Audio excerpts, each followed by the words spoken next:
देखिए, आज भारतीय डाक विभाग पटना के द्वारा पटना कलम की पेंटिंग का अनावरण किया गया। इस मौके पर छठ पर्व की महत्ता भी बताई गई।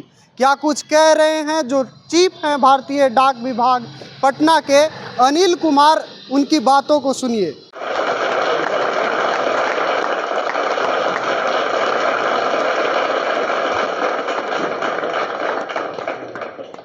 एक बार रुकिएगा, इसको आप बता दीजिए इसके बारे में। जी, ये पटना कलम स्टाइल है। पटना का जो पटना कलम का जो प्रादुर्भाव हुआ और विकास हुआ वो दो तीन शैली के मिश्रण से हुआ, जिसमें इंग्लिश शैली, मुगल शैली और स्थानीय शैली जो पटना के इर्द गिर्द की शैली थी, ये तीनों को मिल करके ये बढ़ता गया। मैडम उधर देखिएगा, उधर, हाँ, ये पटना कलम शैली है ये। और पटना कलम के सबसे बड़े जो चित्रकार हुए वो सेवक राम हुए, और ये 1826, लगभग 1826 की पेंटिंग है।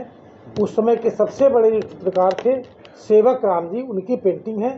ये पेंटिंग यहाँ से विदेश चली गई थी, मैंने कंपनी स्कूल में, वहाँ ब्रिटिश म्यूजियम में थी। हाल के समय में ये ऑक्शन के द्वारा लौट करके इंडिया और बिहार आया है। उसी पेंटिंग को हम लोग इसमें लिए हैं। ये बहुत ही रेयर पेंटिंग है। कहते हैं कि छठ में इससे अच्छी पेंटिंग की नहीं गई है आज तक, सबसे अच्छी पेंटिंग मानी जाती है। और सेवक राम जी की पेंटिंग है।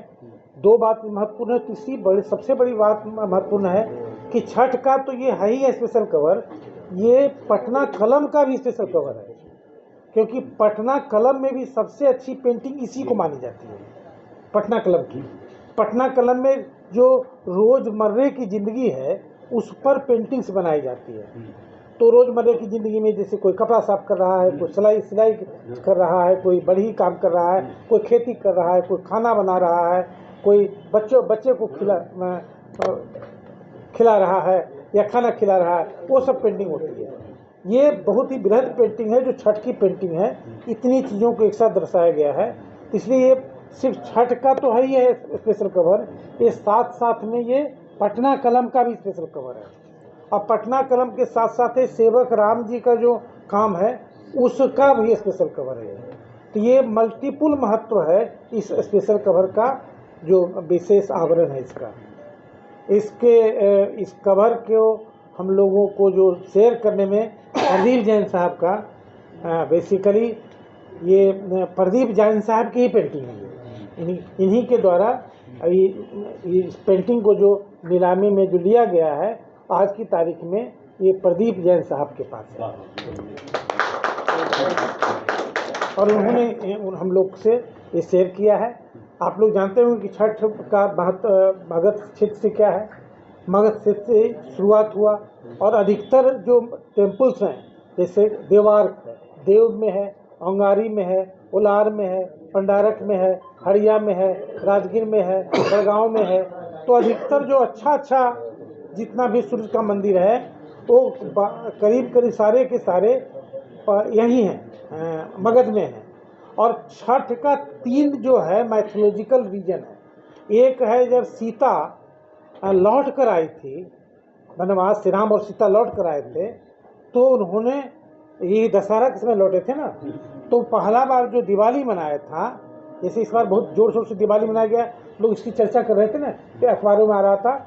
तो पहली बार लौटने के बाद, दशहरा के बाद, दिवाली के बाद ये छठ मनाए थे राम और सीता। उसी तरह जो कर्ण जो हैं अपने पिता को पूजा करते थे। कर्ण सूर्य के पुत्र थे, सूर्य पुत्र थे, तो अपने पिता का वो पूजा करते थे, उसके लिए छठ मनाया जाता है। और तीसरा है कृष्ण के पुत्र सांब थे, सांबा नहीं, सोले वाला नहीं, हाँ, तो कृष्ण के पुत्र थे सांब। तो सांब के से नाराज होकर के कृष्ण ने उनको अभिशाप दे दिया था। तब उनको ब्रह्मा ने बोला था कि आप सूर्य की पूजा करो और सूर्य का मंदिर का निर्माण करो, उससे तुम्हारा जो कुष्ठ रोग है वो दूर होगा। और हर मंदिर के सामने उन्होंने तालाब बनाने के लिए कहा था, और कहा था उसी में तुम्हें स्नान करना है। तो ये तीसरा मैथोलॉजिकल रीजन है जिसके चलते छठ मनाया जाता है। लेकिन सबसे बड़ा जो सांस्कृतिक रीजन है, साहित्यिक रीजन या साइंटिफिक रीजन कहिए, कि सूर्य हम लोग के सबसे बड़े भगवान हैं, उन्हीं से जीवन का शुरुआत हुआ है, वही जीवन दायिनी है, वही जीवन वर्धिनी है, जीवन को बढ़ा रहे हैं, सस्टेन कर रहे हैं, वही कर रहे हैं, भगवान सूर्य कर रहे हैं। तो एक वो सबसे बड़ा कारण है, और उनको श्रद्धा, उनको सम्मान, उनको कृतज्ञता व्यक्त करने के लिए हम लोग छठ पूजा मनाते हैं। ये शॉर्ट में था, अगर आप कुछ आप बताना चाहें या पूछना चाहें तो पूछ सकते हैं। अच्छा ये हम लोग तो छठ के रूप में मनाते हैं, इसको बैक कर दीजिए। लेकिन अगर गौर कीजिएगा तो ये छठ जो है डिफरेंट फॉर्म में, सूर्य की पूजा अलग अलग फॉर्म में सारे विश्व में मनाया जाता है। पीछे हम लोगों ने बहुत सारे स्टाम्प को डाला है, जिसमें अलग अलग देश से निकाले गए सूर्य भगवान पर या सूर्य पूजा पर निकाले गए स्टाम्प्स इसमें किए गए हैं। और तो और जो स्वतंत्रता के पहले भी यहाँ सूर्य पर डाक टिकट निकला, स्वतंत्रता के पहले भी। जैसे नावानगर में क्या था, जजडन जो इंडियन स्टेट जजडन था, उसने भी एक सूर्य पर स्टाम्प निकाला। और अभी 3-4 साल पहले, ठीक छठ के एक दिन पहले या 2 दिन पहले, हम लोग एक माई स्टाम्प छठ पर निकाले थे। वो ये था, भारत में छठ पर कोई स्टाम्प नहीं जारी किया गया है, माई स्टाम्प जारी किया गया है, जो ये था 2020 में। तो आपने सुना कि किस तरह से अनिल कुमार ने छठ पर्व की महत्ता बताई, और इस मौके पर अनावरण किया गया पटना कलम की पेंटिंग का, उसकी विशेषताएं बताई गई कि किस तरह से महिलाएं छठ मना रही हैं, और महिलाओं की सुरक्षा के लिए उनके आगे भी एक आदमी है, क्या कुछ इसकी विशेषता है।